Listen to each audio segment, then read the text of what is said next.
Recently market में जीरोधा के बारे में बहुत सारे रूमर्स फैले थे। वो रूमर्स इस तरीके से थे कि जीरोधा जो है वो 5 साल के अंदर अंदर अपने बिजनेस को बंद कर देगा। लेकिन क्या आपको लगता है कि जीरोधा अपने बिजनेस को 5 साल के अंदर अंदर बंद कर देगा? कमेंट सेक्शन में मुझे जरूर बताना। और इस रूमर्स के बाद काफी सारे इन्वेस्टर्स जो हैं वो कंफ्यूज हो गए, पैनिक हो गए कि अब हम क्या करेंगे अगर 5 साल के अंदर अंदर जीरोधा बंद हो गया तो। मेरे काफी सारे क्लाइंट्स ऐसे हैं जो इन्वेस्टमेंट्स करते हैं जीरोधा का प्लेटफॉर्म यूज करके, और वो भी काफी कंफ्यूज थे। नमस्कार, मेरा नाम है विमल और मैं एक फाइनेंस प्रोफेशनल हूँ। आज के इस इंपॉर्टेंट वीडियो में मैं आपको ये बताने वाला हूँ कि अगर कोई स्टॉक ब्रोकर जो है वो बैंकरप्ट हो जाता है या स्टॉक ब्रोकर भाग जाता है तो आपको यहाँ पर क्या करना चाहिए और आपके शेयर्स कहां पर जाएंगे। यहाँ पर काफी सारे लोग ऐसे होंगे जो कहेंगे कि सर स्टॉक ब्रोकर कैसे बैंकरप्ट हो सकता है या वो फ्रॉड कैसे कर सकता है, क्योंकि स्टॉक ब्रोकर जो है वो एक इंटरमीडिएट का काम करता है। एक साइड इन्वेस्टर होता है, दूसरी साइड एक्सचेंज होता है, तो ये फ्रॉड कैसे कर सकता है। तो यहाँ पर फ्रॉड जो है वो 3 तरीके से होते हैं। सबसे पहले आपके ट्रेडिंग बैलेंस के साथ फ्रॉड होता है। जब कभी भी आप लॉन्ग टर्म में इन्वेस्टमेंट्स करने के लिए या इंट्राडे करने के लिए कुछ भी करते हो तो सबसे पहला काम आपको ये करना है कि आपको फंड्स को ऐड करना पड़ता है। जब कभी भी आप फंड्स को ऐड करते हो तो बहुत बार ऐसा होता है कि जो फंड्स होते हैं वो आइडियल पड़े रहते हैं अकाउंट में। तो यहाँ पर स्टॉक ब्रोकर जो है वो आपके अकाउंट के बैलेंस को यूज करता है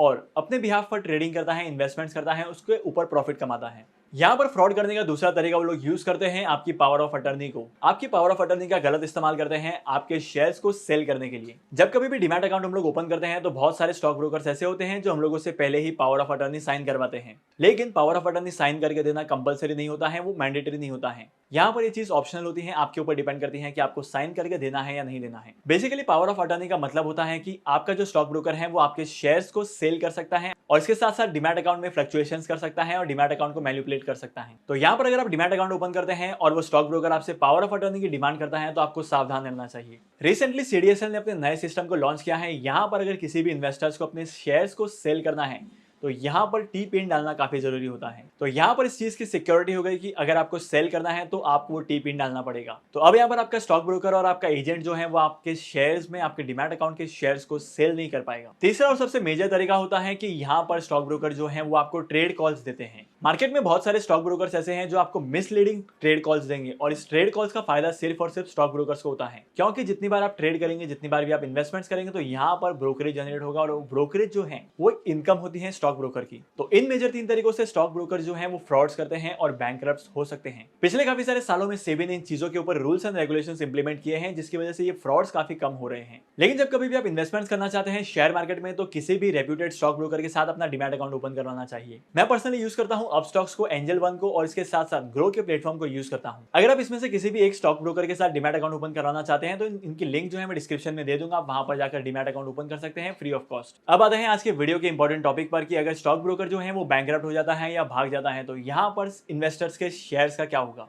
इस चीज का इंपैक्ट जो है वो डिपेंड करता है कि आप इंट्राडे ट्रेडर हो या लॉन्ग टर्म इन्वेस्टर्स हो, क्योंकि जब कभी भी आप लॉन्ग टर्म के लिए इन्वेस्टमेंट्स करते हो किसी भी कंपनी के शेयर्स में तो ये शेयर जो है आपके डीमैट अकाउंट में होते हैं और डीमैट अकाउंट जो है वो हैंडल करती है सीडीएसएल या एनएसडीएल। तो अगर यहाँ पर आपका स्टॉक ब्रोकर जो है वो बैंकरप्ट हो जाता है तो आप डायरेक्टली सीडीएसएल या एनएसडीएल को कॉन्टैक्ट कर सकते हैं और यहाँ पर अपने शेयर्स को शिफ्ट कर सकते हैं किसी और स्टॉक ब्रोकर के अकाउंट में। यहाँ पर दूसरी चीज ये है कि अगर आप शॉर्ट टर्म के लिए इन्वेस्टमेंट्स करते हैं, इंट्राडे करते हैं, तो यहाँ पर आपका जो भी बैलेंस है, जो भी शेयर्स है वो ट्रेडर के अकाउंट में होते हैं, स्टॉक ब्रोकर के अकाउंट में होते हैं। तो जब कभी भी स्टॉक ब्रोकर बैंकरप्ट हो जाता है तो आपके अकाउंट में जितने भी पैसे थे, आपके ट्रेडिंग अकाउंट में जितने भी पैसे थे, जितने शेयर्स थे, वो सारे के सारे शेयर जो होते हैं वो स्टॉक ब्रोकर के पास होते हैं और यहाँ पर काफी कम चांसेस हैं कि आपके स्टॉक ब्रोकर्स के पास के शेयर्स वापस आएंगे। लेकिन अगर कोई स्टॉक ब्रोकर जो है वो बैंकरप्ट होता है तो सेबी ने यहाँ पर इसके कुछ अमाउंट को रिकवर करने के लिए प्रोविजन बनाया है। जब कभी भी मार्केट में कोई भी नया स्टॉक ब्रोकर आता है या किसी भी ओल्ड स्टॉक ब्रोकर को मार्केट में सेबी के पास एक डिपॉजिट रखना पड़ता है और इस डिपॉजिट में से सेबी जो है एक फंड क्रिएट करती है जिसका नाम है इन्वेस्टर प्रोटेक्टर फंड। अगर कोई स्टॉक ब्रोकर भाग जाता है तो आपके पैसे इस फंड्स में से रिकवर होते हैं, लेकिन इसके भी कुछ क्राइटेरिया हैं। तो यहाँ पर जब कभी भी आपका स्टॉक ब्रोकर बैंकरप्ट हो जाता है या स्टॉक ब्रोकर भाग जाता है तो सबसे पहले कंप्लेन करनी है सेबी में,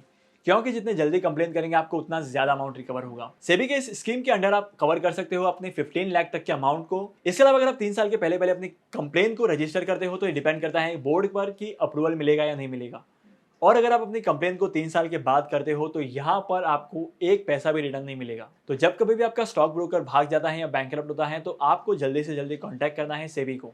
आज की इंपॉर्टेंट वीडियो को यहीं पर खत्म करते हैं। होप करता हूं कि आज की इंपॉर्टेंट वीडियो से आपको ये तो समझ में आया होगा कि अगर स्टॉक ब्रोकर बैंकरप्ट हो जाता है तो आपको क्या करना है। इसके अलावा अगर आप स्टॉक मार्केट में इन्वेस्टमेंट्स करना चाहते हैं तो आपके पास एक डीमैट अकाउंट होना बहुत जरूरी है। अगर आपके पास डीमैट अकाउंट नहीं है तो डीमैट अकाउंट ओपन करने के लिए लिंक मैंने डिस्क्रिप्शन में दे दिया है, आप वहां पर जाकर डीमैट अकाउंट ओपन कर सकते हो और शेयर मार्केट में इन्वेस्टमेंट्स करना स्टार्ट कर सकते हो। मैं आपको मिलूंगा अगली वीडियो में नए टॉपिक के साथ, एक इंटरेस्टिंग टॉपिक के साथ। तब तक के लिए signing off and happy investing.